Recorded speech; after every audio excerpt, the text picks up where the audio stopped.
Good evening once again, everybody, and welcome to another broadcast here on caterhamracer.com on YouTube. You join us for the next instalment of this caterhamracer.com Caterham Academy race series. And now, after we saw the 420R series take a trip across virtual continental Europe, it's time for the Academy cars to do it the same and follow in their wheel tracks. We are at Circuit Zandvoort in the Netherlands.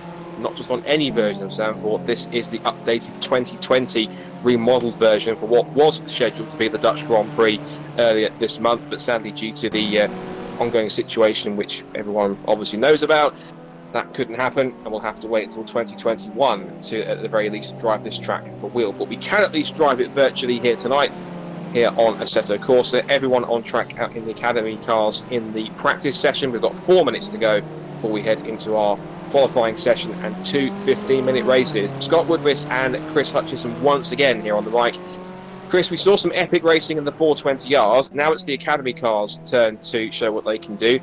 There is a speed difference, but I imagine the quality of racing will be no different. In fact, it could be even better given these cars are a little bit slower.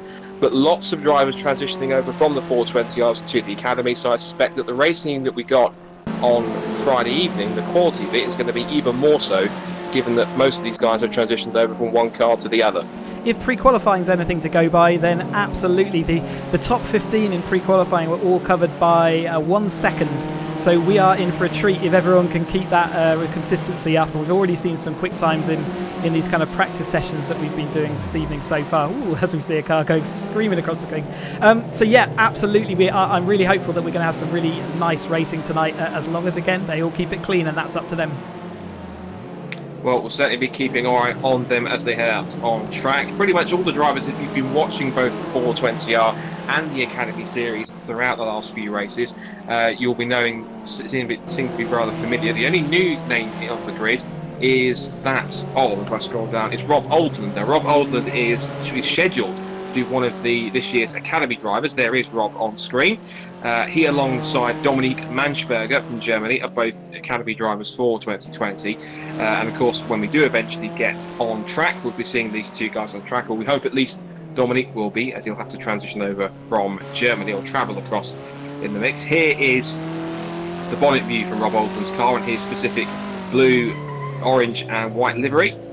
And we head into turns 9 and 10 before we head down to the Hans Ernst spot. We're going to have to rename the corners a little bit, because given that after the remodelling they've renamed one or two of the turns, and now they head down to what was the Audi S, but now it's called the Hans Ernst box instead. So that's the Hans Ernst S, if you like. So heading down into the complex here. And in terms of, we talk about speed differential, Chris, but that doesn't make this any much of a different challenge. If anything, that's going to be different here, along with the decrease in power and the extended lap times.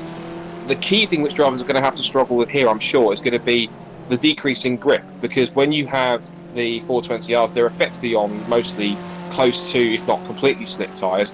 These cars are effectively on a road legal Avon tyre, which they would use in real life. So grip levels are going to be much reduced. So that means that it puts even more emphasis on car control, because you've got to keep this car pointing in a straight line. Even if you haven't got as much power, you haven't got as much grip under your hands either.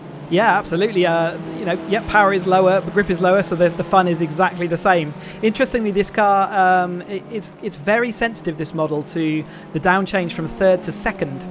So you might see under braking that people sort of lose the rear end, and especially if they haven't quite mastered heel toe as a technique yet. So you will see people, like, especially going into that S-bend there, you will see the cars actually starting to step out, and that will show that they haven't quite got to grips with the blipping of the throttle just yet.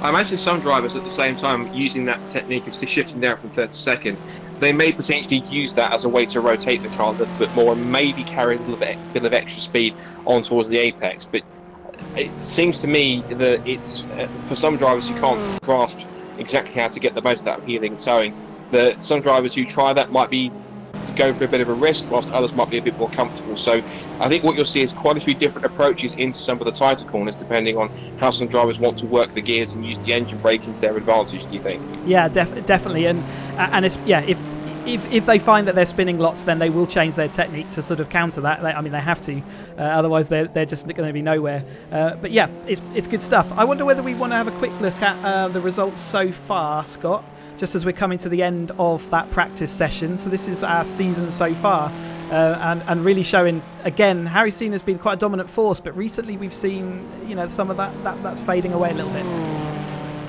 Yeah, I was going to mention it as we were transitioning from practice to qualifying, so ahead of the game there, Chris. Good stuff. So we are moving into the second half of this caterhamracer.com Caterham Academy race series. We started all the way back at Silverstone on the national circuit, where we had two different winners, with Steve McMaster and Chris Skillicorn. Then we had this incredible 5-race winning streak from Harry Senior.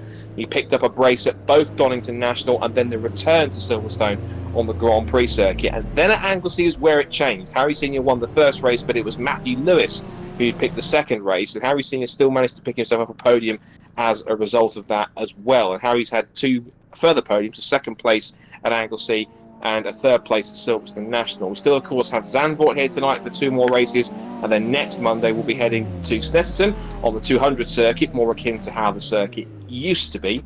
And then Alton Park will finish things off on the 1st of June, and hopefully by then we'll be making an approach towards returning to real circuit racing, and the 5 Caterham Motorsport Championships can hopefully get underway as soon as possible.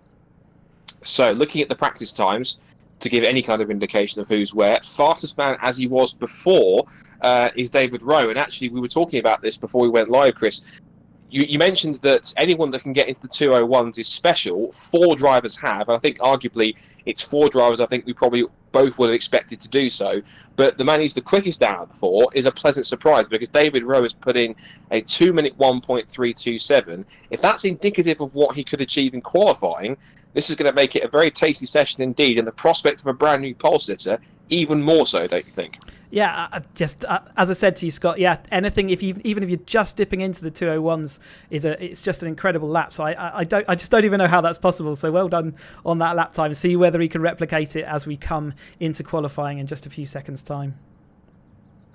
So 10-minute qualifying session as usual. It's quite simple. Get out there, set the fastest lap time possible. Fastest time will net you pole position. And it sets the grid for race 1. And then the grid for race 2 is effectively set by the result from race 1. So if you finish as the winner of race 1, you'll start on pole. If you finish second, you'll start alongside in the front row. Third place in race 1 gives you third on the grid for race 2, and so on and so forth. So even if you retired from the race, if you're one of the few retirements, you will start towards the back of the grid. We did talk about with the 420Rs some key elements of the races and of the racing that we saw on Friday evening and we're going to see here tonight on Monday.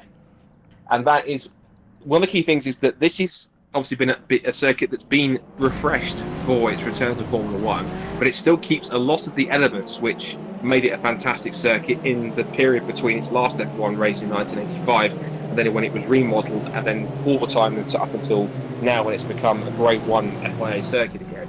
And that is, it is a relatively fast and winding circuit, but it is very narrow in places, particularly at circuit corners like Gerlach Bocht and into one of the new banked corners here at Hugenholtz hairpin. And there's very limited passing spots. The favourite passing spot is going to be down the back of the pit straight towards Tarzan, but other spots like the Hans Ernst S and maybe up the inside into Scheiblack, if you can find the right line exiting the Schlotermeck S's. There's very few places to pass and very few places to go side by side, but as we said, it is a circuit that has varying width levels depending on where you are around the lap.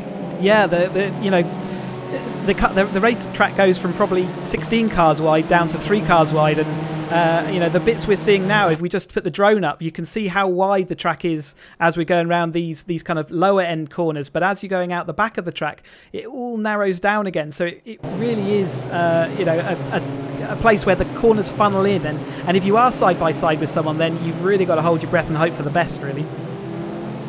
And I think we saw plenty of people holding their breath, and I think we held our breath for a couple of times when we had drivers going side by side. I think at the start of the second race we even had 3 cars going 3 abreast, and that was for the second, third and fourth on the sprint towards Gerlach Bocht. So I would expect with some of these slower cars that we'll see possibly exactly the same.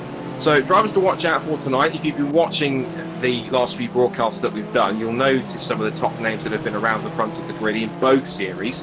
Harry Senior, of course, is back here tonight, 5-time race winner in this Academy series. David Rowe, who is the team manager for DPR, there is Harry Senior in the distinctive grey and red machine. And it's interesting when we talk about Harry, as we go on board with him to start his first banker lap, so to speak. He's been a little bit off form the last couple of rounds. Yes, he won the first race last time at Anglesey, but both in the 420R races here and also even at the Anglesey weekend as well, he hasn't had exactly the same sort of race-topping, qualifying session-topping, race-leading pace that we've seen earlier in the season. So is it more of a case that the circuits he's visiting are not exactly to his taste, or is it basically a case of more people getting used to the mod and getting used to the car and bedding in to how the stock setup feels, do you think? I think it's absolutely just the additional drivers we've had and just having a little bit of time to get used to their new rigs and new environments, and they've definitely closed the gap. Now that's, he's still putting in some really good lap times. It's just he doesn't often appear at the top anymore, and I'm sure that bugs him a little bit. But yes, everything has closed up. Like I said, the top 15 in pre-qualifying within a second, and we had the top 10 in that practice session before also within that second. And around such a long lap, that just shows the quality and consistency of the field at the moment. Speaking of that quality, another driver who has been quality in the last couple of rounds is Matthew Lewis. Now, he picked up a win in the second race at the 420Rs. We're looking at David Rowe on screen here as well, but there's Matthew. Now, Matthew picked up a double in the 420R races at Knockhill. He was also picked up a race winner in the second race at Anglesey last time for the Academy cars. So for the last three broadcasts that we've done, Matthew Lewis has been a race winner in both. So it shows that, again, now he's been getting up to speed with his rig and with the mod and with the circuits and how it all feels inside the Assetto Corsa Sim. He's proving, Chris, that he can be, not at the very least, an equal to Senior's pace, if not exceeding it on more than one occasion. Yeah, and equally has the consistency to match as well. So he has been put under great pressure on a number of different occasions and has managed to put up with that pressure and absorbed it and come out victorious in a number of different occasions. Well, he'll be looking to do the same once again tonight, see if he can make it a win in both Zandvoort visits, one in the 420Rs and one in the Academy. Banker lap times are coming in for the first few laps, and Harry Senior currently has that benchmark of a 2 minutes 1.487. Here's David Rowe. Now, he's had a couple of up and down race meetings as we go on board with him. DPR team manager. Now, the first race in the 420Rs, it looked as though he got a very good start, and I think you rightly sort of suspicious of the fact it could have been too good. In fact, it was. He managed to get a penalty, unfortunately. But one thing he's been very good at in the last couple of broadcasts that we've done is anytime he's had any issue in the first race, had to be put off the back, he's very hot at moving through the field very quickly. And the fact he came from the back of the grid in 22nd up to 6th in that second 420R race just shows that if David has to put his foot down and get his elbows out to cut his way through the field, he can do that, and he can do it quite efficiently and in a short space of time to make sure that the cars in front he's chasing don't get away too far. Yeah, his single lap pace is not deniable, and let's see what he can do over this first time through. Can he dethrone Harry Senior? No, he misses out by just about a tenth of a second, so really close times. In fact, look at that, it's under a half a tenth. So yeah, he's undeniable single lap pace, but just seems to just struggle when it needs to put it together in a whole string of laps, with surrounded. I was talking to David earlier, and he's saying how everyone is really, really on it, and therefore if you give an inch, people will take that mile, and it's so you've got to have 15 minutes in the race of absolutely clean driving. Sounds like a real Academy race, doesn't it? With all these drivers talking each other up, it's quite impressive. Here's the other driver we need to watch out for. We've talked about the main four people to watch out for. This is the fourth of them, but not in that particular order, if that makes sense. The man which I like to dub Superman because of some of the ways he can fly around the circuit and maybe a little bit too exuberant at times. James Murphy, former Academy White Group champion, if I'm correct, and also 2018 Motorsport champion. Just, and those knowing the Caterham paddock will know exactly what I mean by saying just, because it was very close. James has been a driver so far, for those who might be watching for the first time, very quick in real life, we know that. In the sim, equally as fast as he goes to third quickest, just a fraction over a tenth away from the pole time. The thing that's let him down is he's been a little bit overexcitable, a little bit over-exuberant, and that seems to have cost him one or two key results, Chris, in where he's been in positions where he could have possibly won his first race or got himself his first podium, which he only achieved in the 420Rs last time at Zandoort on Friday. And it's just, we've said it time and time again, if he's able just to rein in the enthusiasm and the over-exuberance a little bit, he can be incredibly consistent, and there's no reason why before the season's over he can't win at least one race if he just pegs it back a notch just to keep himself on track a bit more. Yeah, as the old team manager saying goes, you can teach a driver to stop spinning and crashing, but you can't teach them to be quick, and so he's shown he's got that speed. He's found himself in a really compromised position now, though, in that he is in a big pile of traffic and he is therefore not going to be able to really make use of this. He's already had to go past Mike Ryder on that section just back in through the sort of roller coaster section, but yes, he's now going to struggle to set a lap time unless he goes and gets himself a gap, but with only 2 minutes 30 to go, he can't really afford to do that. No, it is that trade-off in qualifying sessions, isn't it, where you want to try and grab as much clear air as you can, but if there's a chance in some of the straighter sections, like here exiting turn 10 on the run down towards the Hans Ernst S's, if you can get yourself a small toe on any of the straight sections, it can certainly be of a help, so he'll be trying to do that.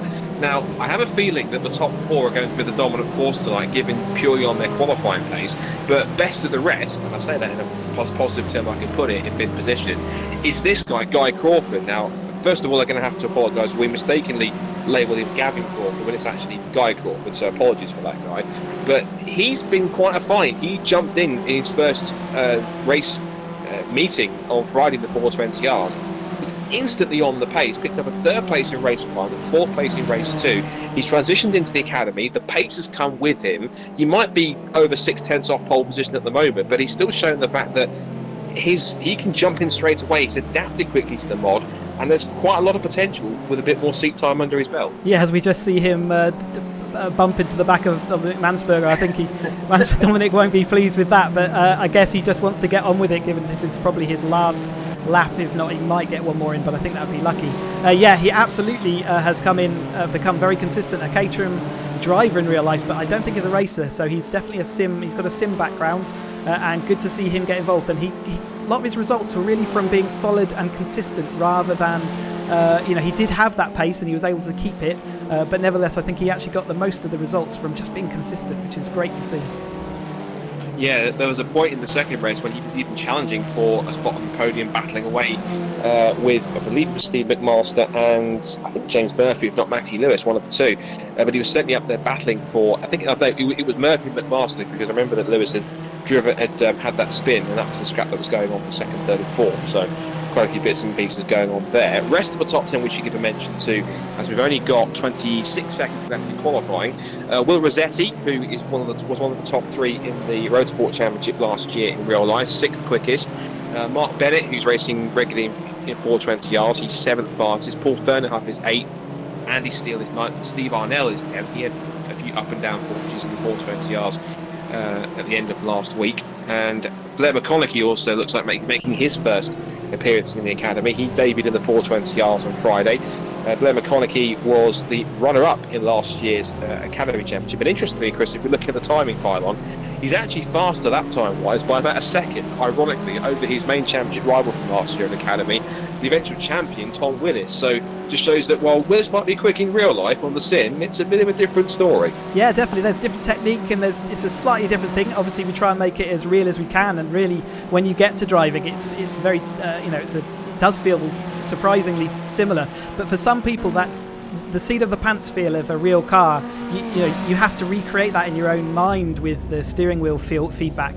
So for some people, it takes a little longer to actually get used to and understand what the steering's telling you and what that relates to as far as the actual car and control goes. Those guys will be doing their best to get as much feeling through whatever sim setup they have to ensure they can set the quickest lap time. David Rowe is currently on provisionally the front row of the grid, although if he's on the final lap here, he may or may not be able to finish it. But 2 minutes 1.535 is a very impressive time. He has set a quicker lap time. He was doing in practice before we went live. I believe it was the black record on the server, I believe, in the academy, for what you mentioned, Chris, 2 minute 1.3, so a very quick lap time for him. But Davis decided that he's running to the line. No, he's heading straight into pit lane. He realises it's the end of the session and he's probably not improving. So as we head into the first race of the evening, here is the grid, and back onto form, it seems, is Harry Senior. He will start the first race from pole position, but only by the slender margin of 48/1000ths of a second from David Rowe. And David Rowe, if he can time the lights correctly this time and not get the jump that he did in the first race in the 420Rs, there's a good chance he possibly could out-drag the field towards Tarzan for the first time. James Murphy and Matthew Lewis on the second row. I think it's fair to say at the very least we can expect a potential victory coming from at least these front four. They seem to have the advantage over everyone else. Case in point, Matthew Lewis is more than half a second ahead of the next man in fifth position, Guy Crawford, who is still impressing in the white Caterham fifth fastest. Then it's Will Rossetti in sixth. Mark Bennett's up there in seventh place ahead of Paul Fernerhuff. Blair McConaughey and Andy Steele complete the top 10 for the first grid. Then Steve Arnell will start 11th from Alan Curtis, Jeff Newman and James Fowler. And it's Ben Buckley, 15th place. Tom Willis, who was last year's Academy Green Group, White Group champion, will start 16th. A new Academy driver for this year, Dominique Manschberger from Germany, will start 17th. Then it's Trevor Conway. Good to see him in the same livery that his son Alex carried to the Academy Green Group title last year. Very bright fluorescent yellow, as bright as a highlighter marker, I suppose. And then we've got Matt Shepherd in 19th. Bit of a disappointing session for him. He would have wished to be a bit higher. And then Jim Eartham completes the top 20. And then the rest of the order is going to be Mike Hilton, Mark Ryder, who I'm pleased to see has made the grid. He was having one or two frame rate issues before, but seems to have fixed those. And Rob Oldland, who's our newcomer to the grid tonight, full stop in either of these leagues, 23rd in his Academy car, and he will look to make some progress from the 12th row. Talk us through it, Chris. What are you expecting from this first race? Again, I am expecting a maelstrom into the first couple of corners, and then hopefully it will sort itself out as we go round. But the 420s just never let up for nearly the whole race. So with the lower speeds of the Academy cars, I think I'm hoping for more of the same, and watch for overtakes that actually take about 4 corners to complete. It's quite often with the less power, and it sometimes takes them more than 1 corner to get things done.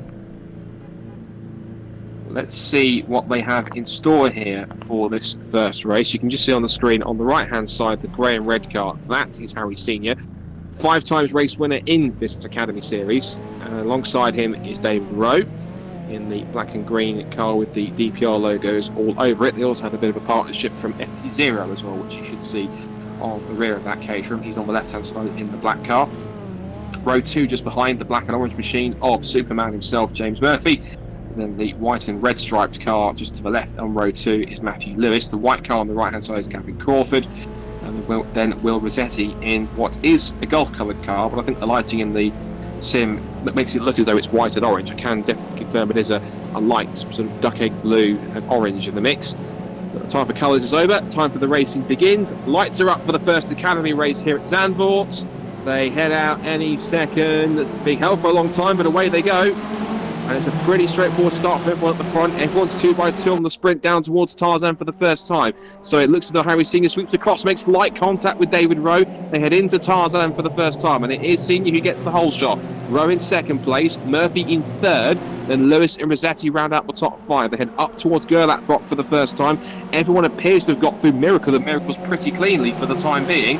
They head into Hugenholtz hairpin for the first time. Lewis has a look around the outside into this newly banked corner, and now up through Hunsrück for the first time. So far, Chris, a very clean start, but looks as though Senior isn't being allowed to get away, as he's already being hassled by David Rowe as they head through the S's up towards Scheiblack for the first time. Yeah, absolutely. Dave got another, what looked incredibly tight start on the lights, so I'm hoping that he hasn't made the same mistake twice. He looks like he's actually drifted a bit wide there. He managed to pull it back. Yeah, so we've got 2x2 going on, wheelbarrow racing. We've got Harry Senior followed by David Rowe, then we've got James Murphy closely followed by Matthew Lewis. So the people who expect to be there, Will Rossetti is just looking like he's going to keep up. Oh, we had a bit of a mistake there. It looked like Paul Fernerhuff was making a mistake a little bit further back, but I think they've got away with it. So the field heads its way into turns 9 and 10, and Rowe's trying to get the undercut here as they swing into turn 10, and this is one of the corners where you have to get as best an exit as possible. It's absolutely crucial to set you up for the sprint down towards the Hans Ernst S's. Here's the onboard shot from David Rowe. There's the view in front. That's the only man in front of him that's stopping him from leading this race as Senior goes really defensive on the inside to hug the first part of the Hans Ernst S's. They swing through the second part, and Rowe's right there, just checks up a little bit, not to make any contact. But speaking of which, James Murphy's not interested in not making contact. He's really going wheel to wheel and banging wheels with Matthew Lewis. He's going to leave the door open, and up the inside will come Will Rossetti, but James Murphy covers that off nicely as they head up through the Arry Line banked corner. This is another one of those corners where they've modified it for the FIA Grade 1 status. It has to be banked and make sure you've got a key run off that final corner to get the best possible slingshot onto the pit straights. End of lap 1, Senior leads the way. Rowe in second place, change on for third as here comes James Murphy diving up the inside of Matthew Lewis. Now Lewis has got to be careful here because in race 1 he did have a spin where he clipped the inside barrier at Tarzan, and that lost him the lead, and that effectively gave it to Steve McMaster, who in turn was then put under pressure by this man in the centre of screen right here, James Murphy. So he's trying to get on with it here. And I suspect, Chris, that James is trying to possibly get on with it a little bit quicker than he had in the 420 yards. He got a little bit stuck in traffic in those 2 races, whereas this time he's not hanging around. Got past Matthew Lewis and saying to him, look, I'm chasing after the top 2. You can either come with me and work with me, or hold up. But either way, I'm going after those. At the moment, it doesn't look like they do want to work together. Matthew Lewis, especially in previous races, we've already seen he will hound you at every single corner until he's in front, and normally to good effect as well. So we saw in the last lap he already got past Murphy, but Murphy has retaken that. Like I said, these things don't normally sort themselves out in one corner in these cars. It takes several corners to get it done.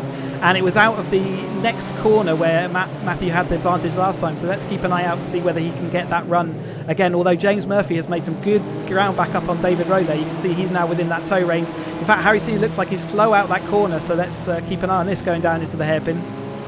Absolutely. What he's also brought Matthew Lewis with him. They're going to be side by side on the approach down towards the S's. Rowe takes a look on the outside line, but he's got to keep one eye on his mirrors because here comes James Murphy. Has a small look on the inside, looks round the outside. As Rowe gets held up, round the outside comes James Murphy. Looks like he's almost gets squeezed out edge wide, but James Murphy's pulled that off beautifully if he can hold the place, squeezing David Rowe onto the edge of the track, but he's got through to second place. Then he goes a little too fast. That's the exuberant style I was talking about. A little too over-eager into the Kumo corner, and here comes David Rowe looking back on the inside. He's got 2 wheels over the white line as Murphy squeezes him to the edge of the track, and now Matthew Lewis has got a slingshot here. He's got a mega double toe off of both Senior and James Murphy. They head down the pit straight, all 4 of them together, down towards Tarzan. Senior goes defensive. Murphy's in the middle of the road, side by side between Rowe and Lewis. They all lock up into Tarzan. Here comes David Rowe back up the inside for second place. Both of them are chasing Harry Senior out of Tarzan into Gerlach. Behind them also you can see there's a battle going on between Gavin Crawford and Will Rossetti. Mark Bennett's in there as well in 7th place. Then it's Blair McConaughey, Steve Arnell and James Fowler. But look at this, all 4 of them battling for the lead. I did say, Chris, before the start of the race, I had a feeling that all 4 of these cars were going to form their own group and start to run away with the lead. It looks as though that prophecy is coming true, but there's equally good battles happening for 5th place downwards. You don't know where to look, and especially here comes James Murphy looking to the outside into the slow to make it S's. Rowe's over the curb, but he holds onto the line, looks up the inside for second place and has to slot back in. He has Matthew Lewis to his outside. And as they head out of Shine Flag up towards the right-hander at Masters, it is action stations on this third lap as the 4 of them scrapping over the lead and leaving me a little bit breathless. Oh, I'm smiling from ear to ear. It's brilliant racing. Surely this can't carry on for the whole race as James Murphy just locks up. Has settled down into a little order, but I'm sure that's not going to last. Again, there's some differences of opinions on lines around here. I know James always takes this wide line, but that does let David go up the inside, and he has locked up and there's contact. James Murphy spun round by David out-braking himself, so he's got to actually recover back now. That's a shame. It kind of saw it happening. It was always going to end in tears eventually, but what a brilliant race. But it has let Harry get away. It has, unfortunately. I did say it's that over-exuberant style maybe got the better of him as David Rowe holds on to second place, and he goes a little too deep into the first part of the S's. That might give Lewis the chance to give him the undercut on the exit, but what they're also going to be careful of is that 4-car pack that was battling for 5th place downwards.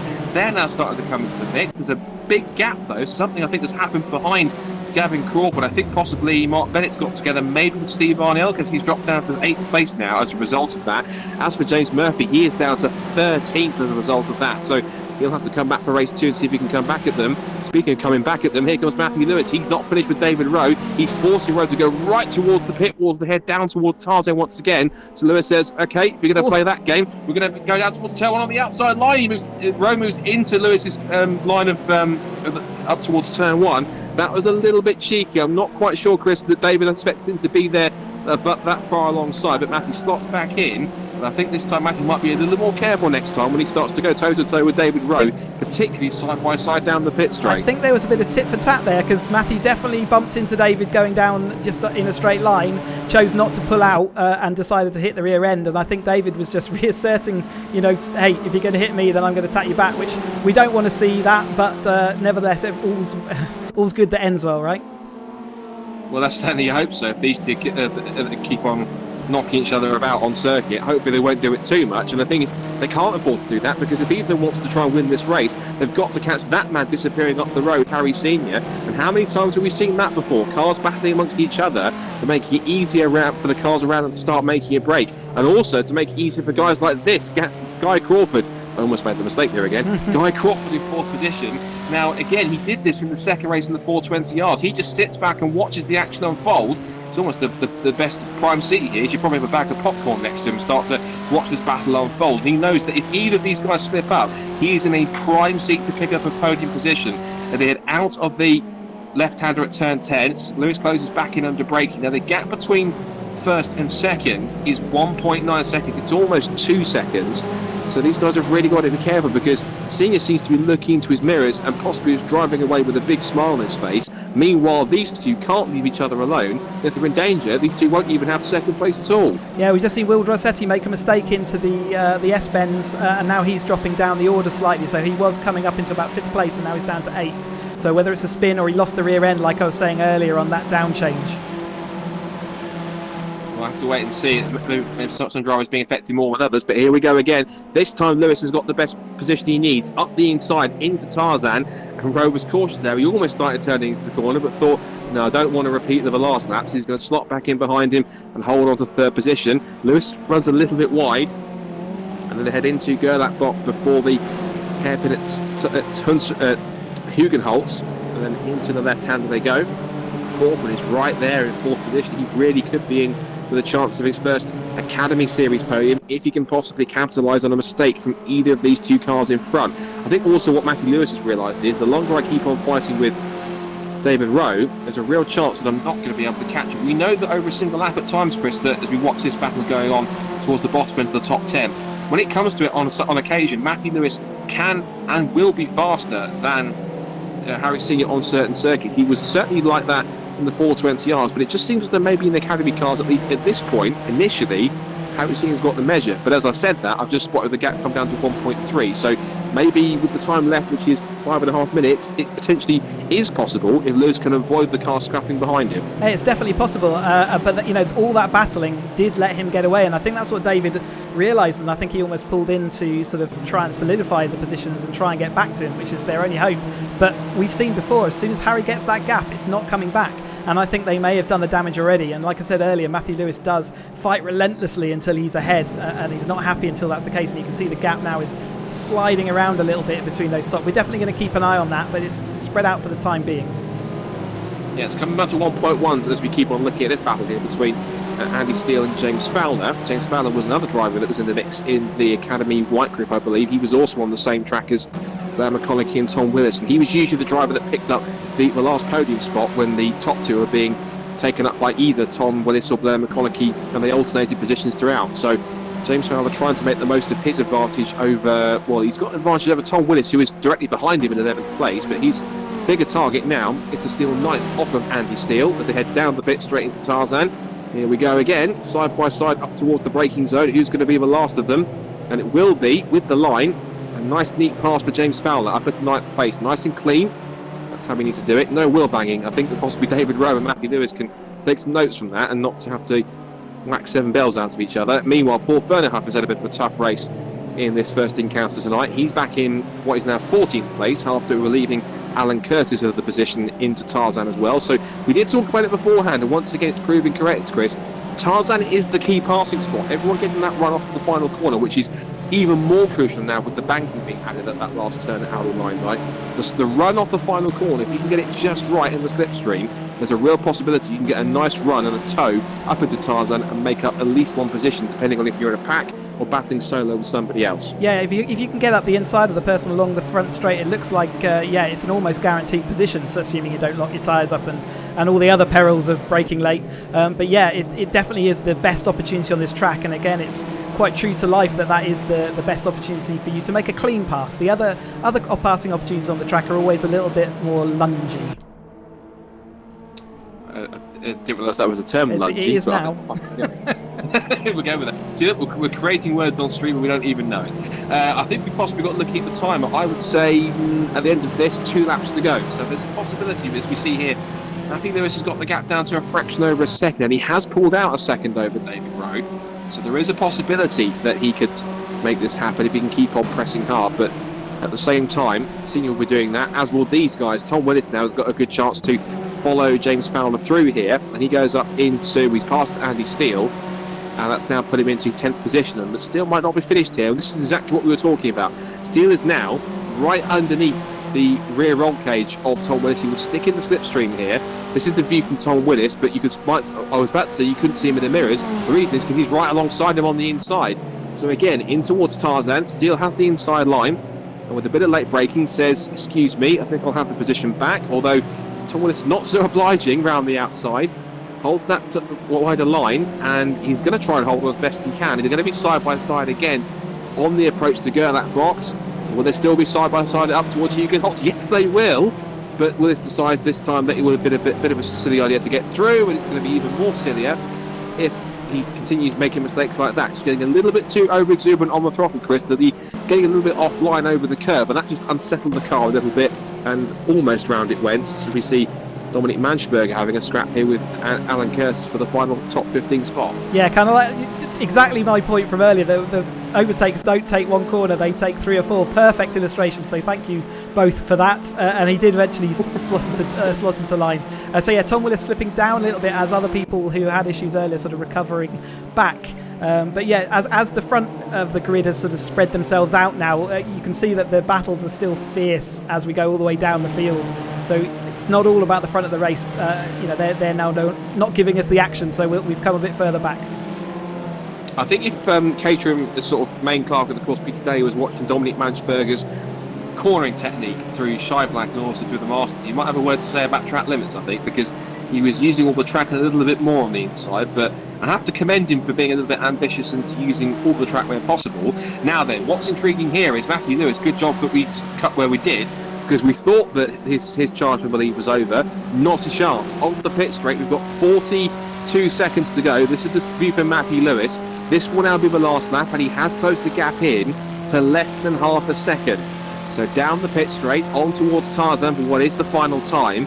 Lap time wise, it was a 2-minute 1.4 for Matthew Lewis. They are lapping literally at qualifying pace in the race, which is absolutely sensational. Now they head out towards Gerlach. Now the two of them seem to have dropped David Rowe, or at least Rowe has dropped Gavin Crawford. Guy Crawford have done it again. Guy Crawford, by that gap of 1.1 seconds, he's gone out of the tow here. You have to suspect possibly that Matthew Lewis, if he's getting this close and he's gotten that close in such a short amount of time, Chris, he's got to fancy his chances for a go at some point around this final lap. Otherwise, he'll have to concede a sick victory to Harry Senior all over again. Yeah, did he make a mistake, or is that just raw pace catching him up? If it was raw pace, then, and you can see that because he's now within that half second, he's also going to start benefiting from the tow on the simulator. It's about the half second mark where you really start getting a great boost of speed. So he's within that mark, and you can bet your bottom dollar that Harry is absolutely aware of the pressure now. I have a feeling that if this continues as close as it is, and Matthew Lewis bides his time, we could be setting up for a classic Caterham photo finish. If you watch Caterham Motorsport in real life, you'll know that these guys love to put on photo finishes, and usually it's an age-old saying, and Chris will know exactly what I'm about to say, is the worst place you want to be, ironically, in a race on the last lap, at the last corner, is in the lead, because if you've got at least one car behind you, there is no guarantee you're going to stay there, and looks like Matthew Lewis might be proving it true here on the last lap. Into the S's, and a lock-up for Harry Senior has got too deep, the pressure's got to him, and through goes Matthew Lewis. Now Senior's got through, but he might be in the plumb position to get back through in the slipstream if he can stay close. Exiting the S's, David Rowe could get close close in the slipstream as well. He's coming up to less than half a second. If he can get a good run through Kumo, this could be pretty crucial. Onto a last lap here. Harry Senior, his chance for victory may not be done here, but Matthew Lewis could be a sitting duck.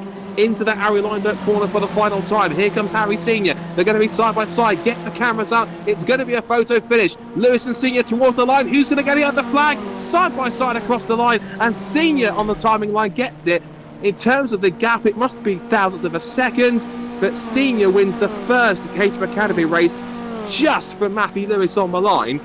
David Rowe picks up a podium in third. Guy Crawford is strong in fourth position. Then Blair McConaughey, where did he come from? Fifth position, with a very quiet but effective race up through the order. Sixth for Steve Arnell as well. He was also moving up pretty silently through the pack. Will Rossetti is seventh, Mark Bennett eighth, James Fowler ninth, and then it's Andy Steele 10th. The rest of the field coming through.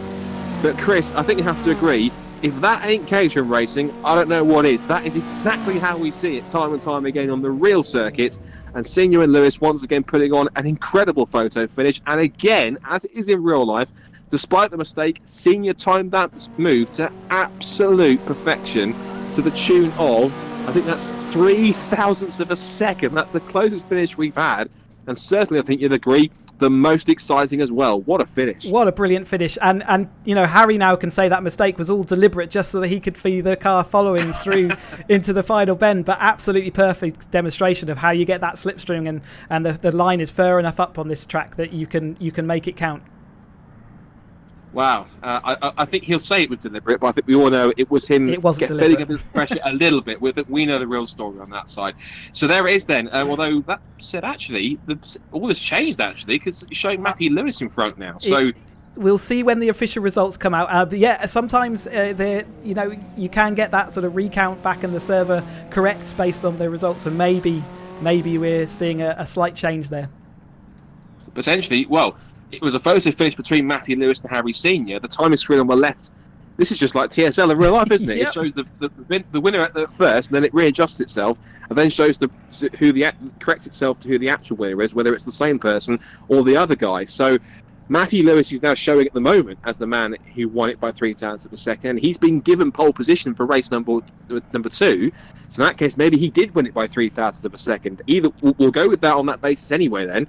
So Matthew Lewis actually was able to hold on. You have to forgive us because the timing screen on the pylon on the left-hand side did show Harry Senior on top of it after they crossed the line. Stewards clearly obviously checked the finish photo and decided that actually, yep, Lewis had made it. the virtual TSL timekeepers have had a look at their photo and decided, nope, Lewis's car was in front, so he gets it. So there it is then before we start this first race, before we go into the countdown. Matthew Lewis wins by 0.003 of a second. What a finish. David Rowe picks up the final podium spot. Guy Crawford with another excellent top 5 finishing 4th. And it's Blair McConaughey, Steve Arnell, Will Rossetti, Mark Bennett, James Fowler and Andy Steele.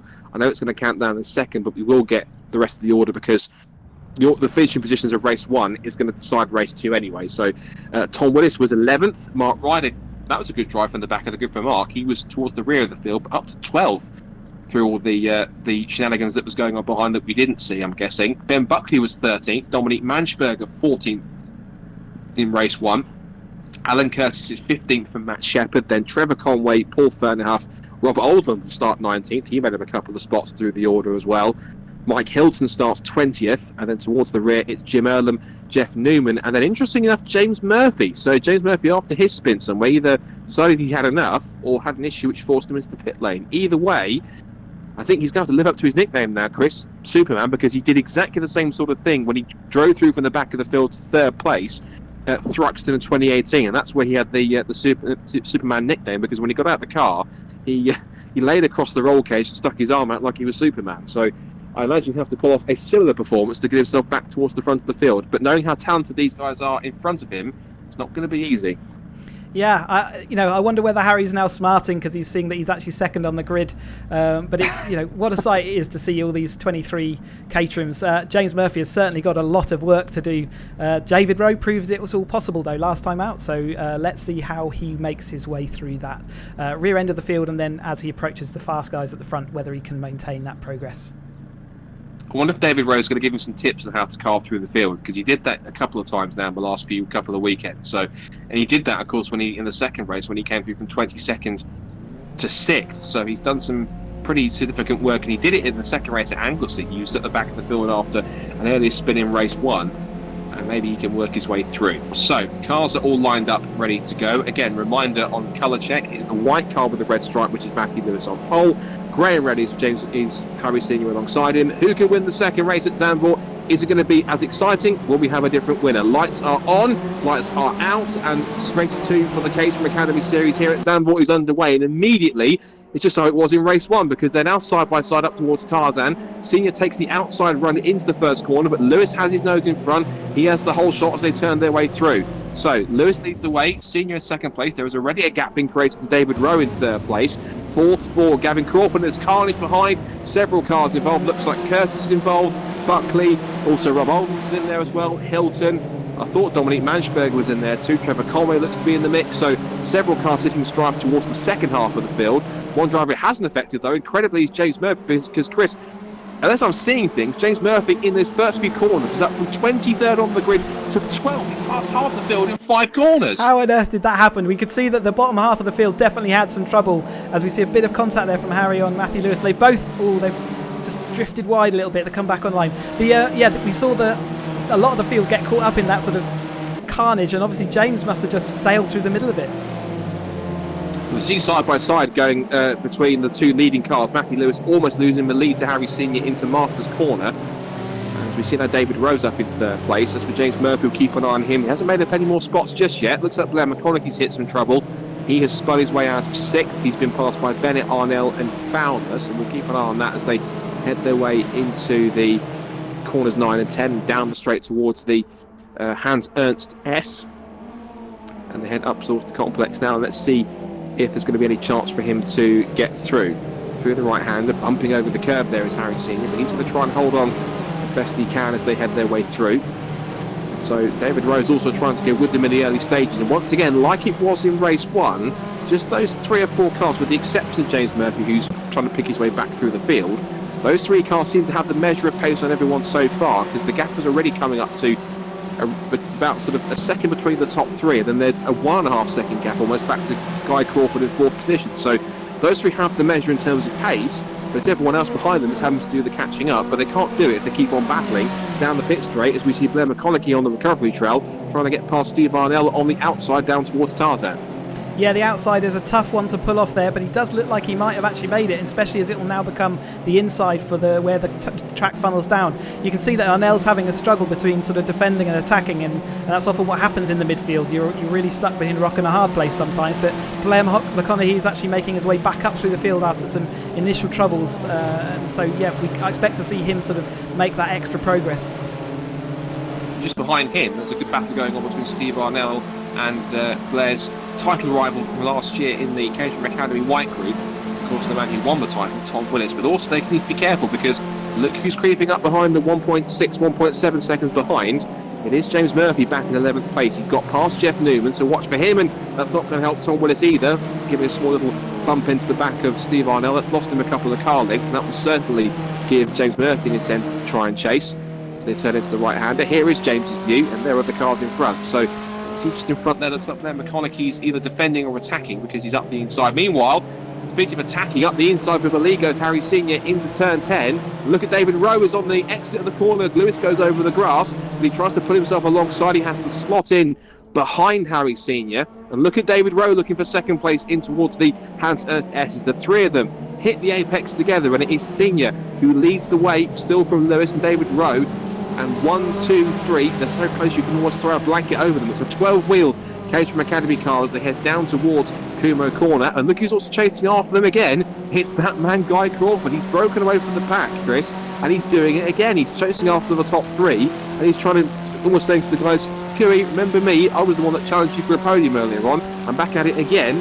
And if these guys continue battling, he could certainly pick up a great result if any of these 3 cars hit strife again. We see all these other guys having bumps and scrapes, and as you see Matthew Lewis just getting ahead again all the time. But and they've actually gone out wide. We've got spinning Matthew Lewis there, so he's going to spin out of third place. Can Guy Crawford get around him? It looks like they're both sort of accelerating away together. I think he possibly has, although it's side by side. He has got past him, so it's the third place. So a little bit of contact, or possibly looked though maybe Lewis got squeezed, and into the lead through all of it has come David Rowe. So David Rowe must be grinning from ear to ear after that one. He's now into the lead, but he's ahead of Harry Senior, who will certainly be very fired up, particularly after getting caught up in that. It did look as though that Matthew Lewis dived to the inside line. I wasn't sure if there was exactly contact, or if there was. It was the lightest of touches.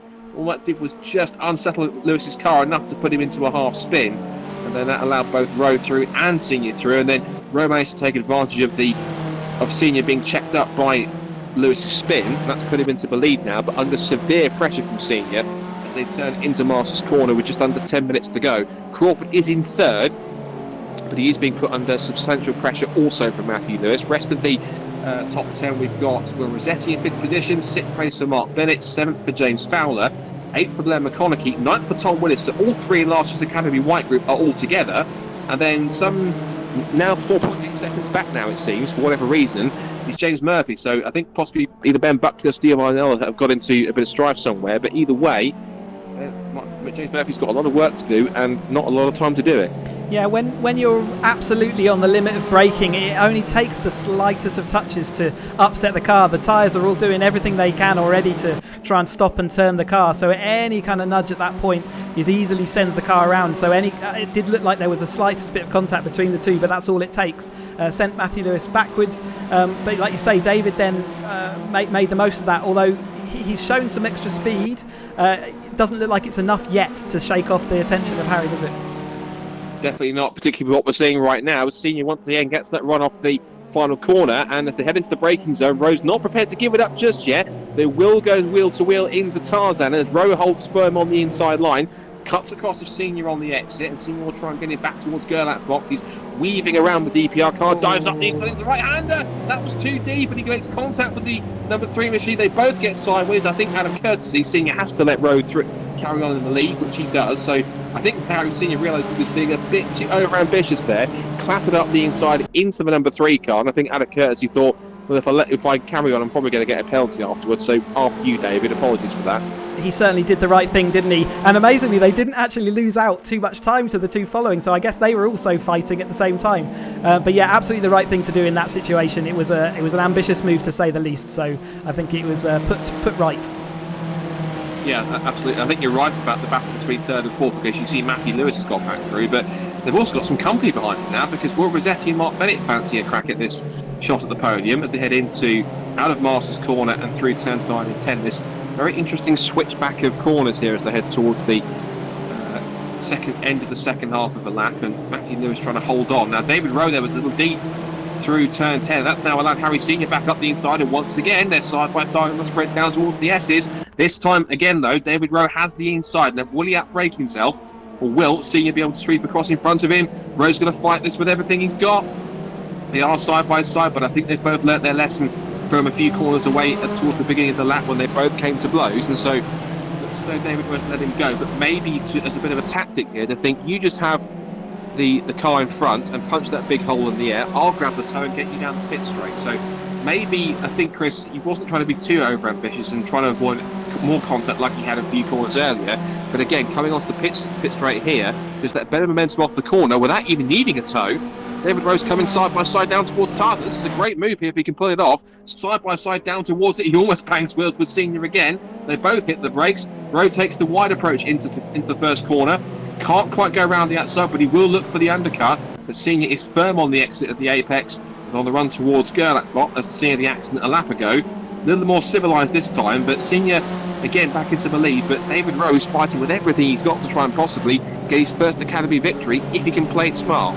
Yeah, if he can play it smart, they've got to think about the long game, because that battling has now just brought Matthew Lewis right back into the action and dragging along Guy as well. And Will Rossetti and Mark Bennett, they've both made fantastic recovery drives from having issues in race 1, so they're back to where they started before. I think Will Rossetti had his own spin in race 1, so great stuff to recover back. Can't disagree with that. I think we've got at least 4 cars here that are in contention, not necessarily for the victory, but at least for a podium place. And if Will Rossetti and Mark Bennett continue to make the progress they have in the first half of this race, they might be there to pick up the pieces should anything happen to any of these guys in front. And 5.5 minutes to go. Harry Senior, who leads the way at the moment, he wants his 6th win of the Academy Series. But David Rowe would dearly love to take his first. He's tried so hard and come so close on a number of occasions. We look back here to James Fowler, and where have we seen this before? Fowler and Connolly on track together from their battles in the Academy last year, and they're rekindling them in exactly the same spec car which they've been running all season in 2019. So good to see them continuing on their rivalry. You can see behind them that James Murphy still hasn't managed to sort of make up the ground. He's sort of had a bit of a struggle through the rear end of the top 10, unless he had another issue that we didn't catch, but he's only made up to 9th. Yeah, I have been keeping an eye on that whilst we've been looking at the battles going on. He hasn't made up too much to me spots, but he's trying to close in as best he can. I noticed Steve Arnell's dropped down a couple of places, so is the likes of Tom Willis, and Tom Willis has dropped down to 17th, so maybe that could have been something to do with it when he was trying to make moves through the order, and maybe that might have put Tom Willis down a few spots if they had made contact. Unfortunately, it was off camera, so we haven't quite seen it, but nonetheless, it seems to have been an effect. Although James Murphy's motoring, look at that, 2-minute 1.298. That's faster than even the lap time I think David Rose set in practice. That's an incredible lap from James Murphy in clear air, I might add. So it certainly shows that if he was up the sharp end, Chris, he'd certainly have the pace, because that is a storming lap from James Murphy in a race, no doubt, let alone qualifying. I think maybe he just heard me criticise him and thought I'll show him. What a fantastic lap time. I think that's the fastest we've seen or noticed yet on the server. So great job, like you say, in the race. That is a good going for sure. Well, trying to uphold DPR on it is James's DPR team boss, David Rowe. He's really on the rear roll cage of Harry Senior as they exit out of Shive Lap. He's going to look to the inside line into Masters Corner. Will he dare go up the inside? The answer's no, not quite, as he comes out of the right-hander. And Lewis and Crawford aren't getting too much here, so it looks as though the ultimate pace of these two is enough for them to carry on battling without losing too much time to either Lewis or Crawford in their own scrap for the final podium place. Into turn 10, Harry Senior took a slightly wider arc on the entry to the corner, then took a late apex on the exit. They're up through the gears again. You can see the rev counter just moving there just behind the steering wheel. Up through the gears again, and now on the run in towards the Hans Ernst S's. It flick right, and then the circuit just opens out with this long left-hander. And again, Rowe will be in position on the pit straight to try and make a move. There's 3 minutes left to go in this second Caterham Academy race of the evening for caterhamracer.com. Keeping Caterham Racing going in a currently lockdown world after everything that's going on in the world right now. Hopefully this is a nice precursor to what we'll see on track in the real Caterham Motorsport ladder in hopefully just several weeks' time, provided racing gets underway, as hopefully it will be scheduled. Now, back down the pit straight, there is going to be 2 more laps, because on this last time by, David Rowe was 2/10 quicker. He did a 2 minutes 1.6 compared to a 2 minute 1.8, and he's going to go for it down the outside, locks the inside front as Senior holds firm and plants the car firmly on the apex and on the exit. So nothing through just yet for Rowe, but he's moving around this way and that. And again, as we talked about, Chris, he's got to be careful, because if he keeps on getting frustrated behind Harry Senior, not only does it mean that he gets closer and closer to making a mistake, but also it means that both Lewis and Crawford behind can really capitalise if he either makes contact with Senior, or either one of them or both hit strife within the next 2 minutes. He'll be making the calculations now as to, is Matthew Lewis catching up fast enough that I really need to get ahead of Harry, or do I want to actually just sit behind Harry, knowing that he's not going to quite catch us up, so that I can get that final slingshot out the last bend. I'm sure he's doing the mental maths at the moment, and I don't know what the answer is, and I'm sitting here watching from the outside, and he's going to do a lot of driving as well. I have to admit, I haven't got the answers either, but it's going to be fun to find out, to watch these guys continue to head around. We are on the penultimate lap of the race. We've got a minute and a half to go. There is still half a lap on this penultimate tour of the remodelled circuit Zandvoort, the Grand Prix layout, which was supposed to be used earlier this month for the first Dutch Grand Prix back since 1985. It was a slightly different circuit back then when Niki Lauda took victory from McLaren, but certainly still a fantastic circuit after its modifications before in its from the original layout, and then once again to bring it back up to FIA Grade 1 standard, and the racing certainly being Grade 1 standard so far tonight. As we come towards the final lap, and look who's back on the scene behind these top two. It's Matthew Lewis. So he was the one that just snatched victory by 0.03 of a second in the end on the sprint to a line, and he's now coming into play as they come up through Kumo Corner towards Ari Leindyke. And again, David Rowe will have the tow running through this long banked corner. It's more banked than Indianapolis, to give you a fun fact, and that gives you a really good slingshot exiting that last corner on the sprint down the pit straight. And here comes not only David Rowe, but also Matthew Lewis as they head across the line to start the last lap here in race 2. Rowe darts out to put himself into Senior's mirrors, can't quite get himself alongside, but he closes back up and gets very close. Has a little bit of contact, edges him out wide. That was a small little bump and run. That was a bit cheeky from David Rowe. He squeezed himself alongside and Senior slots back in, but he looks back to the outside line. Senior's on the grass. He's got two wheels. David Rowe sideways, but he somehow catches it, as does Harry Senior. And here comes Matthew Lewis round the outside into Hugenholt's hairpin. How on earth did both Harry Senior and David Rowe catch that? That was an incredible bit of driving. A bit cheeky into Tarzan. Maybe that was a bit of a retaliation there, slightly from Harry Senior. Unwilling to give it up. But on this last lap, it could be incredibly breathless. This is race one finish all over again. Yeah, I think we might see Harry return the favour at that at some point. Definitely by David Rowe, a little bit cheeky, as you say, a bit of a bump and run, a karting manoeuvre there, which again is not standard. And I think we will see Harry really go for it. But we know that Matthew Lewis is never shy of putting his nose where it's not wanted. So this is a three-way battle that is great to see at the end of this last lap. And Senior's retaliation is to try and go around the outside at Masters Corner, which is a brave attempt. He's going to try and get the undercut here with less than half a lap to go. Here goes Matthew Lewis, though, saying, don't mind me, I'm going to storm up the inside for second place. And here he comes. Senior's going to try and make his way through. He's been bulked on the inside line by Lewis, and he looks in the mix. Guy Crawford looks on as well, Rossetti, and once again it's all over towards the Hans Ernst Esses for the last time. Rowe goes defensive. Senior goes to the outside line to try and get the undercut on the switchback. He gets sideways, again goes too deep on the last lap, and Matthew Lewis goes round the outside, but he gets sideways, and Crawford can get in the mix as well. It could be a four-car run towards the checkered flag to find out who wins. David Rowe leads it, but has he got enough of a gap between the final two corners to hold on? Harry Senior was in this position last race, and it could be all over again unless Matthew Lewis jumps out. We're going to get another photo finish to get the cameras ready for this one. It's either going to be Rowe, Senior or Lewis on the sprint towards the line. Get the checkered flag up. One of the three. Who's it going to be? Up towards the line. It's going to be across the line. Rowe's got it on the checkered flag. Rowe picks up his first Caterham Academy win on the timing screen on my left-hand side at least. Harry Senior picks up second and Matthew Lewis third. Crawford gets fourth and Rossetti and Bennett round out the top six. Murphy charges back up to seventh place from Blair McConaughey in eighth. And it will be James Fowler and Mark Ryder again with a strong drive to get himself up into 10th position. Another incredible, typical Caterham finish, but this time, where it counted, David Rowe, I think we can say the word, finally has his first Caterham Academy win. And what a way to do it in fantastic style, brilliant racing all night. And to get it on the line, just pipping Harry Senior, that's got to feel special. Definitely looks ahead. Let's just hope that the stewards don't go and reverse this one as well. But we will wait and see. But absolutely, I'm absolutely buzzing. I've got an adrenaline buzz from watching that. It was brilliant to see. Great racing at the front there. Really didn't want to give, and no one wanted to give an inch on that final lap, and they put on a great show. Well, there we go. We confirm it then. The timing screen has it. David Rowe beats Harry Senior by the mere margin of 0.06 of a second. So unfortunately, it's not a nice thing to say, I guess, in many cases. But Harry Senior will have to realise he lost both victories tonight by a combined time of 0.09 of a second, which I think will irk him quite a lot going towards Snetterton next week. So there's the results on screen after a mega finish. It was David Rowe who picks up his first Academy victory. He will be absolutely buzzing after that, after an incredible back and forth race with Harry Senior.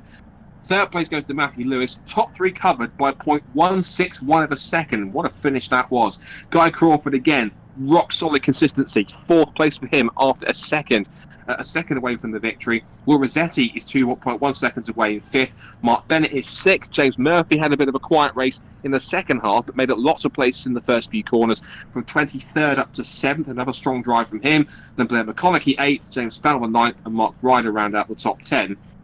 And then we'll see the rest of the order in a second when it transitions through. So from 11th place downwards after Mark Ryder, Steve Arnell grabs 11th place. Then it's Matt Shepherd 12th. Dominic Manschberger is 13th for Germany. Ben Buckley 14th. Tom Willis, who was up in the top 10 at one point, dropped down to 15th eventually. Jeff Newman 16th. Paul Fernerhuff 17th. Then Mike Hilton, Trevor Conway and Alan Curtis round out the top 20. And then it's Jim Earlham, Rob Oldland and Andy Steele.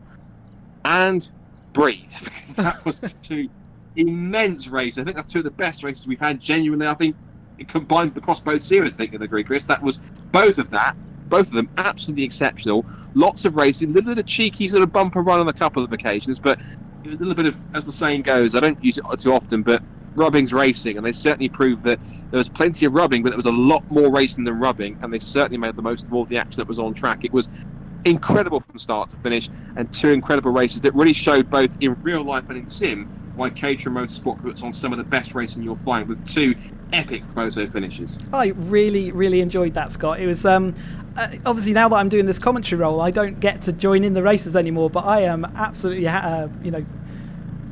tickled pink that was such a good race. I really, really, really enjoyed it. So well done. I know some of the rear of the field probably felt a bit aggrieved. There was a bit of shenanigans around that first bend, wasn't there, in the race too? So they all got a bit caught up and fell a bit further back. But overall, I thought the racing, especially at the front there, was just brilliant to watch.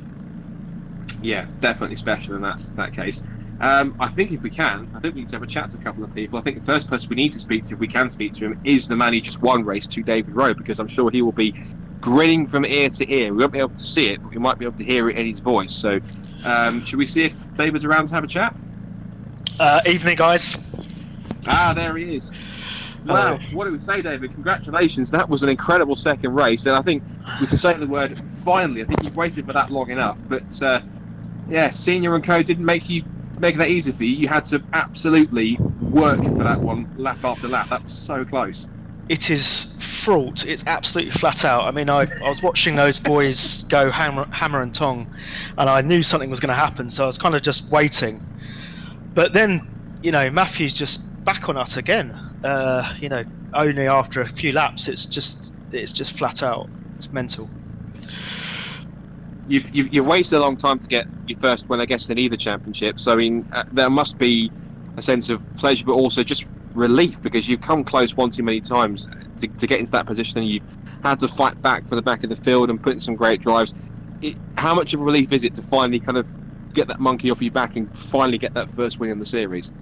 Yeah, it feels pretty good. I just still got quite a lot to learn, but I've got to thank Darren Burke, because he's been helping me on this one, and I've got the extra pace out of him, and FP0 Sims have done a great job on tuning this sim, so I'm very grateful for them too.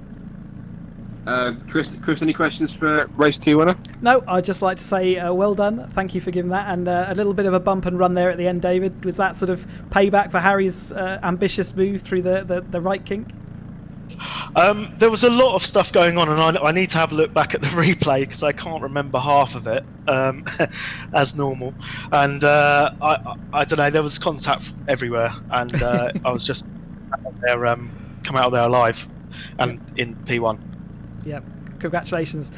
Okay, I think, Scott, we'll try and I think it's only fair we get Harry in here, to the man who lost out on by a few thousandths of a second in both races there. So, Harry, can you hear us? Yeah, I can hear you. So, I think, didn't Scott, you say, what was the combined losing margin for both those races? Yeah. I think it's a bit harsh to say losing margin, but it might not be a number that you want to hear, Harry, but we worked out that the 2 margins of victory of the other guys was not combined 9,000ths of a second, so 0.009. So, by all means, you drove superbly all night, but just typical Caterham racing, isn't it? We just get pipped on the line. I understand it's frustrating, but it must have been entertaining racing, both races from start to finish. Yeah, I think I've thoroughly proved that the place to be on the final lap is, at least coming out of the last corner, is first, because you just can't get the run to the line. Yeah, it was good. It was very intense. First race, both races really a bit disappointing, because I felt like you said, the gap was so close. I could have had the win in both. Second to last lap on the first race, put it into 5th instead of 3rd in the second to last corner, which let him catch up to me, Matthew.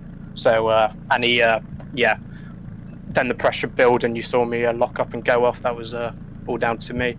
And then second race, Dave, bit of a bump up the inside.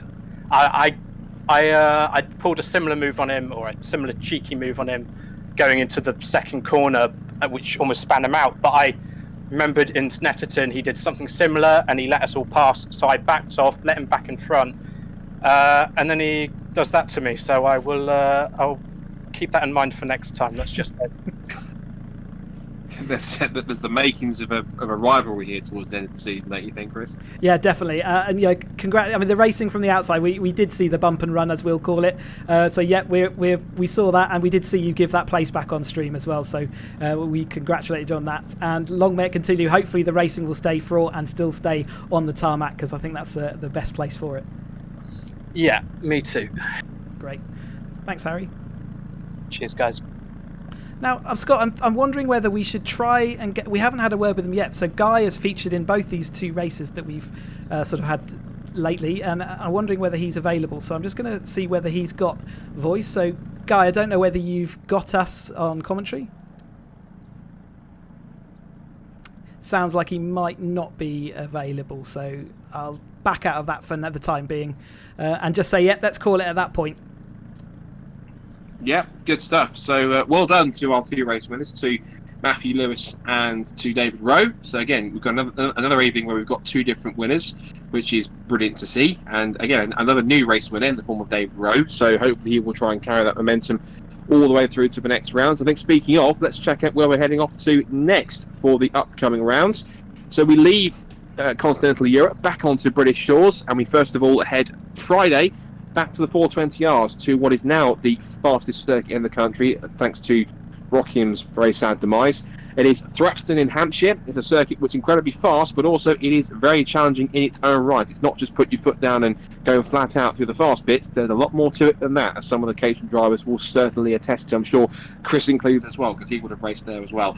And then, as for the Caterham Academy, they'll be back in action as they make their trip to Snetterton in Norfolk, but this time they will be on the more historically laid out 200 circuit, more akin to the old version before we had the changes at the beginning of the 2010s. So, Caterham 420Rs are once again at 8:30 on Friday, May 22nd, and the Caterham Academy cars are back in action on May 25th, again at 8:30 as well. So, Chris, final words on what's been, I think, arguably the best racing of caterhamracer.com that we've had so far between both series, and two incredible finishes, two incredible victories. One, of course, for the first time, another picking up his third win. And all in all, it's been lots of back and forth battles all the way up and down the field. But I think ultimately, racing was the winner here, because it was entertaining from start to finish. I'm almost breathless after that, and I'm sure no doubt you are too after just watching it.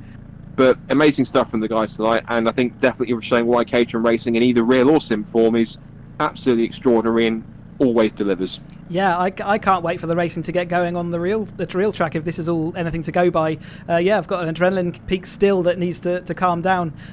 Lots of stories developing there as well, right? So we've got the David Rowe, getting the monkey off his back, so he's actually got his win. But obviously irked Harry a little bit there. You heard from Harry. There's a little bit of payback maybe to be delivered at some point in the future. But the racing was brilliant. Matthew Lewis, as ever, fully involved, and we've seen guys like Guy and James Murphy doing a recovery there.